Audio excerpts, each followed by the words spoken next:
Welcome to my channel, and today I'll be making Jamaican bread pudding, so let's get started.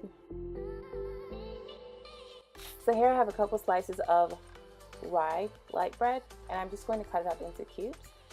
You can use any bread you like, but this held up perfect for me, especially with absorbing all the liquid without it being too mushy. So if you have other alternatives, go ahead and use that.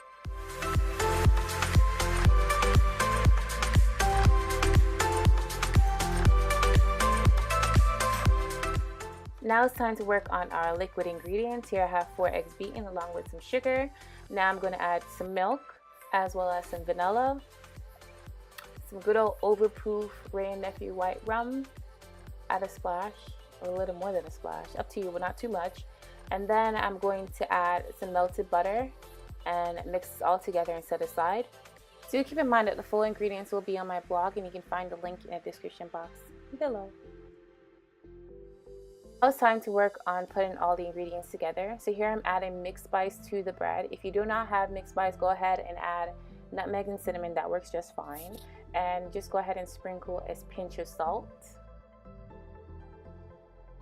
Then I'm going to add some raisin that I soaked in red label wine. And now I'm going to add the liquid mixture and go ahead and mix that all together until it's nicely combined.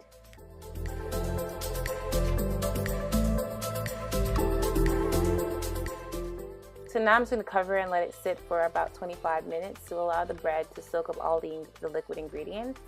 And then I'm going to transfer it over into a greased baking dish. And I'm just going to bake this for 45 minutes at 375 degrees.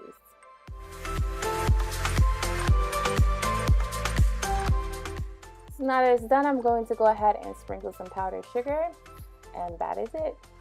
Thank you for watching this video. Go ahead and like this video, comment, and subscribe for more videos as well. See you next time. Take care.